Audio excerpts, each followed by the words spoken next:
नमस्कार। मैं शुभकरण सहायक आचार्य EFM Shri Radhe Shyam R Murarka government PG college Jhunjhunu. आज हम बीकॉम पार्ट सेकेंड ईयर के विद्यार्थियों के लिए ईएफएम पेपर प्रथम में राजस्थान में आर्थिक पर्यावरण यूनिट संख्या सेकेंड के अंतर्गत राजस्थान में जनजाति कल्याण कार्यक्रमों का अध्ययन करेंगे। यूनिट सेकंड के अंतर्गत राजस्थान में जनजाति कल्याण से संबंधित कार्यक्रम का अध्ययन करने से पहले इसकी भूमिका के बारे में अपन जाने कि 2011 की जनगणना के अनुसार राजस्थान में अनुसूचित जनजाति के लोगों की संख्या 92.38 लाख थी, जो राज्य की कुल जनसंख्या का 13.5% है।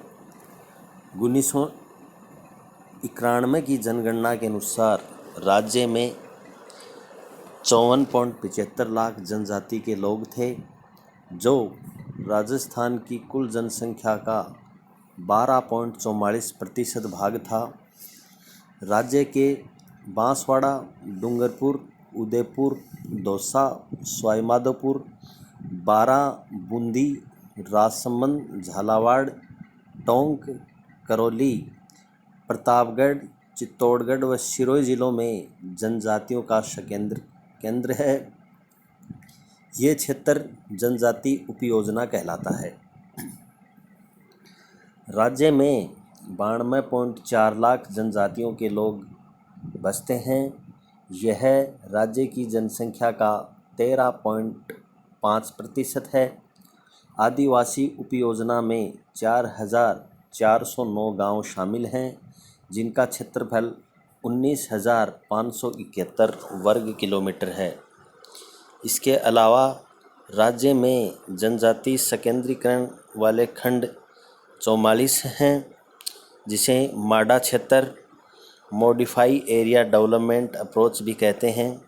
माडा क्षेत्र राज्य के 13 जिलों में फैला हुआ है, जिसमें गांव भी शामिल किए गए हैं। माडा क्षेत्र में जनजातियों के 10.33 लाख लोग निवास करते हैं, जो जनजातियों के लोगों की कुल संख्या का 24.70% है।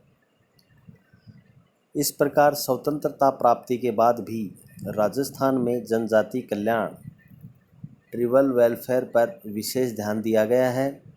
राज्य में आदिवासियों की दयनीय हालत को ध्यान में रखते हुए भी दूसरी ओर योजना 1956 में बांसवाड़ा जिले के कुशलगढ़ खंड में भी इनको बहुउद्देशीय जनजाति विकास खंड के रूप में चुना गया है। इसके बाद तृतीय व चतुर्थ योजनाओं में 18 विकास खंडों में जनजाति विकास कार्यक्रमों का प्रारंभ किया गया है, जो राज्य के उन विकास खंडों को जनजाति विकास खंड में माना गया है।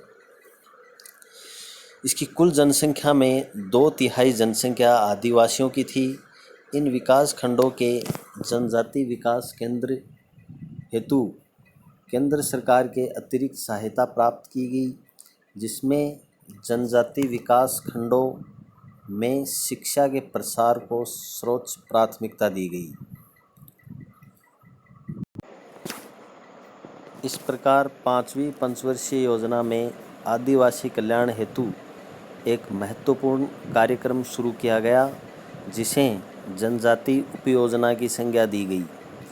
इसी योजना में शहरिया आदिवासियों के कल्याण हेतु 1977 व 78 से शहरिया विकास योजना प्रारंभ की गई।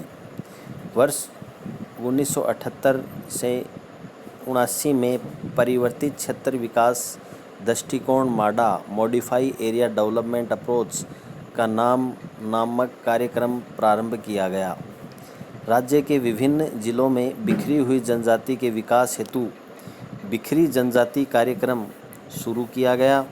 इस प्रकार राज्य में जनजाति के लोगों के कल्याण हेतु अनेक योजनाएं बनाई गई, जिनमें कुछ प्रमुख हैं।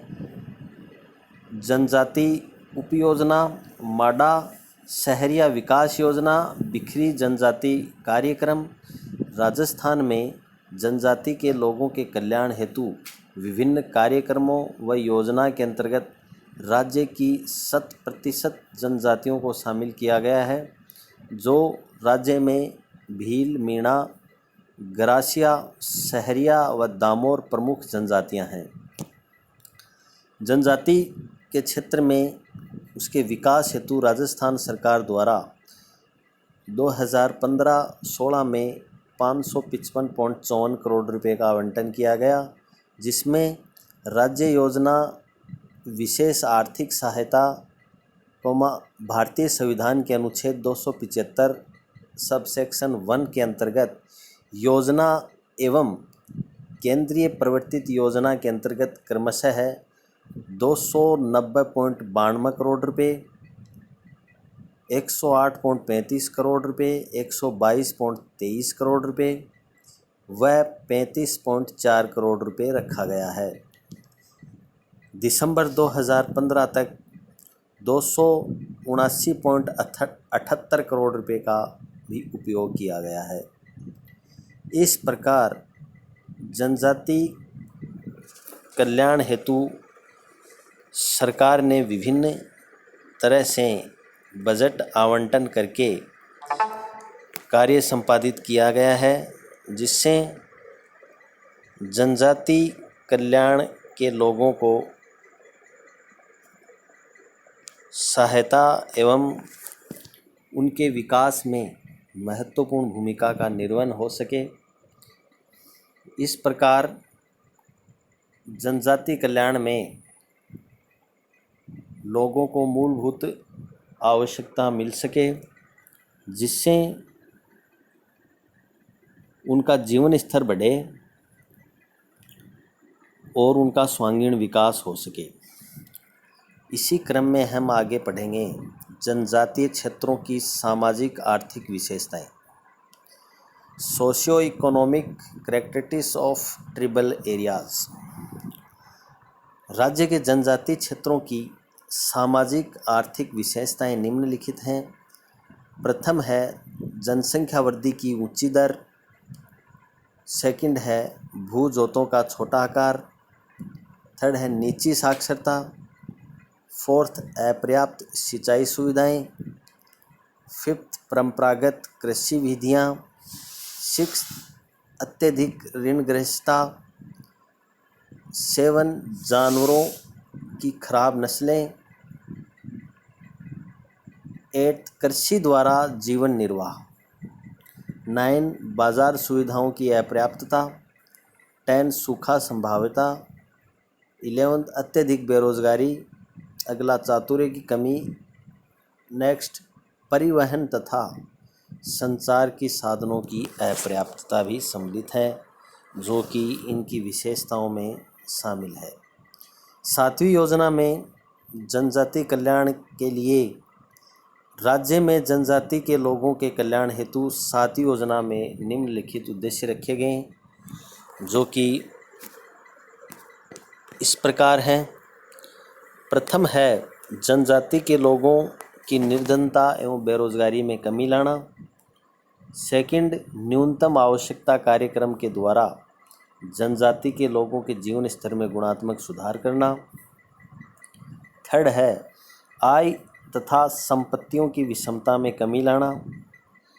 फोर्थ, जनजाति क्षेत्रों की क्षमता का पूर्ण विदोहन करने के लिए आधारभूत संरचना का विकास करना। इसी क्रम में उपयुक्त उद्देश्यों को प्राप्त करने तथा विकास कार्यक्रमों के लिए निम्नलिखित क्षेत्रों की पहचान की गई, जिसमें प्रथम कृषि उत्पादन में वृद्धि। सेकंड, सिंचाई सुविधाओं का विस्तार। थर्ड, मानव संसाधन विकास। फोर्थ, व्यर्थ भूमि विकास एवं वनीकरण। फिफ्थ, मत्स्य विकास। 6, पशुओं की नस्लों में सुधार। 7वां, नहरुआ रोग का उन्मूलन। 8वां, शिक्षा का विस्तार। 9वां, जागरूकता के स्तर में वृद्धि करना। 10वां, सूदखोरों तथा मध्यस्थों द्वारा शोषण के विरुद्ध संरक्षण। 11वां व्यक्तिगत लाभ वाले कार्यक्रमों के क्रियान्वयन के माध्यम से निर्धनता का निवारण करना। इस प्रकार जनजाति विकास कार्यक्रमों के अंतर्गत इनके उद्देश्य रखे गए जिनसे उनका चहुमुखी विकास हो सके, उनका सर्वांगीण विकास हो सके।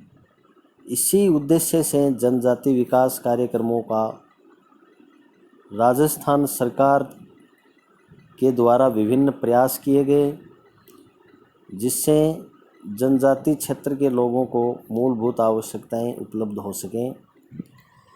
इसी क्रम में आगे हम पढ़ेंगे 8वीं योजना में जनजाति कल्याण के उद्देश्य। राज्य की 8वीं योजना में जनजाति कल्याण के लिए निम्नलिखित उद्देश्य निश्चित किए गए हैं, जिसमें प्रथम है जनजाति के लोगों पर निर्धनता एवं बेरोजगारी के प्रभाव को कमी करना ताकि आर्थिक विषमता को कम किया जा सके। सेकंड, न्यूनतम आवश्यकता कार्यक्रम के द्वारा जनजातियों के जीवन में गुणात्मक सुधार लाना। थर्ड है जनजाति उपयोजना क्षेत्र के और आर्थिक विकास हेतु आधारभूत ढांचे को सुदृढ़ एवं विकसित करना। अंत में 4th पॉइंट है 8वीं योजना के उद्देश्यों में गहन शैक्षिक प्रयासों के द्वारा जनजातियों में वांछित दिशा में आत्मविश्वास का विकास करना। इस प्रकार ग्रामीण परिवेश में या जनजाति विकास कार्यक्रमों में सरकार के द्वारा विभिन्न तरह से किए गए प्रयास सार्थक रहे, जिसमें जनजाति कल्याण के लोगों को मूलभूत आवश्यकताएं उपलब्ध हो सकें और उनके जीवन स्तर में सुधार हो सके, जिससे उनका सर्वांगीण विकास हो। इसी क्रम में हम पढ़ेंगे 8वीं योजना में प्रहार क्षेत्र। 8वीं योजना में जनजाति कल्याण के लिए निम्नलिखित प्रहार क्षेत्र निर्धारित किए गए हैं, जिसमें प्रथम है मत्स्य पालन, रेशम उत्पादन, बागवानी, व्यर्थ भूमि पर वृक्षारोपण, सब्जियों तथा तिलहनों का उत्पादन। इन क्षेत्रों से जनजाति के लोगों को अतिरिक्त आय मिलेगी तथा रोजगार में वृद्धि होगी। शिक्षा एवं व्यवसाय कलात्मक प्रशिक्षण के द्वारा मानव विकास संसाधन को वांछित महत्व दिया जाएगा, जिससे जनजातियों के कौशल में सुधार होगा। 8वीं योजना में सिंचाई सुविधाओं का विस्तार, जनजाति बस्तियां, सिंचाई के कुओं के विद्युतीकरण पर समुचित ध्यान दिया गया। जनजाति उपयोजना क्षेत्र में एकाकी गांवों को जोड़ने के लिए पुलियों का निर्माण पे जोर दिया गया।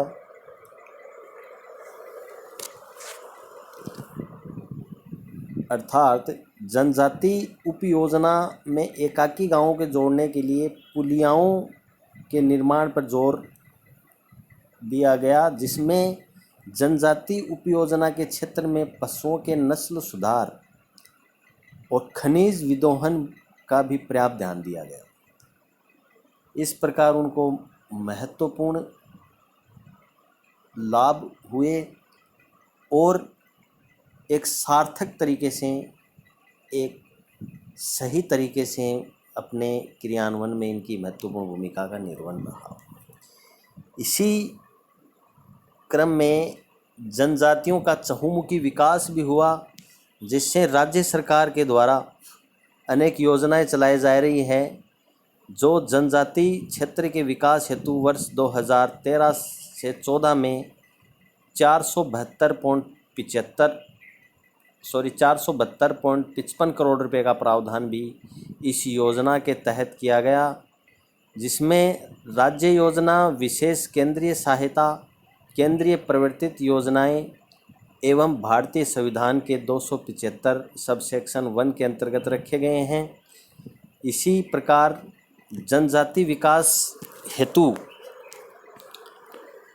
वर्ष 2015-16 में विभिन्न मदों में 556.54 करोड़ रुपए का आवंटन किया गया।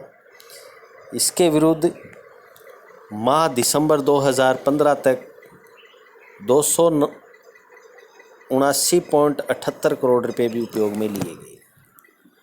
इसी प्रकार